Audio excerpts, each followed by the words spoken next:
Two royal children, locked in the Tower of London. 12-year-old Edward, 9-year-old Richard, heirs to the throne of England. Their father, the king, had just died. Edward was supposed to be crowned. Within weeks, instead, they were prisoners, in the tower, under the protection of their uncle. Then they vanished. No announcement, no burial, no explanation, just gone. 2 months later, their uncle crowned himself King Richard III. This is the mystery of the princes in the tower. And 500 years later, we finally know what happened. April 9th, 1483. King Edward IV dies suddenly at age 40. His 12-year-old son, Edward, becomes king. But there's a problem. Edward is a child. He can't rule alone. He needs a protector, a regent, someone to guide him until he's old enough. Enter Richard, Duke of Gloucester, the dead king's younger brother, Edward's uncle. Richard had spent his life in his brother's shadow, fighting wars, winning battles, but never ruling. Now, suddenly, he was the most powerful man in England. The boy king's protector. Richard moved fast. He intercepted young Edward on the road to London, arrested the boy's guardians, took personal control, and on May 19th, he escorted Edward into the Tower of London. Now, the tower wasn't just a prison. It was also a royal residence. Kings traditionally stayed there before their coronation. Edward's coronation was scheduled for June 22nd. In June, Edward's 9-year-old brother Richard joined him, for company, to prepare for the coronation together. Two royal boys in the tower, waiting to return to power. Witnesses saw them playing in the tower gardens through the summer of 1483. And then, sometime in September, the sightings stopped. The windows of their chambers were barricaded from the outside. No one saw the princes again. June 22nd, 1483, Edward's coronation day arrived. The throne room was prepared, the crown polished, the ceremony planned. But Edward never appeared. Instead, 3 days later, Richard declared himself king. His justification: Edward's parents' marriage had been invalid, making Edward and his brother illegitimate, not true heirs. Parliament, terrified of Richard's power, agreed. Richard III was crowned July 6, 1483. But the people of London had questions. Where were the princes? Why weren't they at the coronation? Why the silence? Richard's government gave no answer. The boys simply disappeared from public view. Rumors began spreading. The princes had been murdered, smothered in their sleep, on Richard's orders. Richard never denied it, never confirmed it, never produced the boys to prove they were alive. And 2 years later, Richard himself was dead, killed at the Battle of Bosworth Field. Henry Tudor became King Henry VII, started a new dynasty. But the mystery of the princes remained. What happened to those two boys?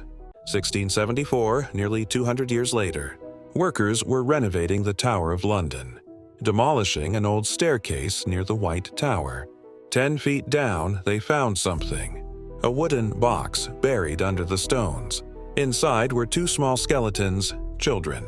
Based on the size of the bones, one appeared to be around 12 years old, the other around 9. The exact ages of Edward and Richard when they vanished. King Charles II ordered an investigation. Were these the lost princes? The location fit under a staircase in the White Tower, where servants would have had access, where a quick secret burial could happen. The ages fit, the time frame fit. Charles declared them the princes in the tower, had them buried in Westminster Abbey, in a marble urn with royal honors. For 300 years, that was the end of the story. Until 1933, when someone asked permission to examine the bones. 1933, scientists asked to study the bones using modern forensic techniques. The Church of England refused. The bones were in Westminster Abbey, sacred ground. Royal remains shouldn't be disturbed. But they allowed one examination, non-invasive, limited. The scientists confirmed. 2 children, one around 12, one around 9. But they also found something unexpected. Both skeletons showed signs of a blood disorder, a genetic condition that ran in royal families, the same condition Edward and Richard's family had. In 2012, scientists discovered King Richard III's skeleton. under a parking lot in Leicester. DNA testing confirmed it was him. Suddenly, there was a way to solve the mystery. Compare Richard's DNA to the bones in Westminster Abbey. If they're related, the bones are almost certainly the prince's. But the Church of England said no. Again, the bones are too sacred, too royal. They will not be disturbed. And so, 500 years after they vanished, the final proof remains locked away. But here's what we know. Richard III had a problem. 2 living boys with a stronger claim to the throne than his. As long as they lived, his crown was illegitimate. His rule unstable. Every rebel could rally around the true heirs. History shows what happened next. Sometime in September 1483, someone entered the prince's chamber. Probably at night, probably sent by Richard. Or, acting on what they thought Richard wanted, the princes were likely smothered with pillows, a method that leaves no visible marks. No blood, no evidence. Their bodies were hidden, quickly under a staircase, where no one would think to look. Richard never acknowledged their deaths, never explained their disappearance, because acknowledging he'd murdered them would destroy his claim to legitimacy. Better to let them simply fade away. Forgotten. Did Richard order it directly? We'll never know. He never confessed. But motive, opportunity, and benefit all point to him. When Henry Tudor defeated Richard in 1485, he searched the tower, looking for the princes, hoping to legitimize his rule by producing them alive. He never found them because they'd been dead for 2 years. The bones discovered in 1674 almost certainly belonged to Edward and Richard. The location, the ages, the blood disorder, the timing, everything fits. But without DNA testing, we'll never have absolute proof. Today, the princes rest in Westminster Abbey.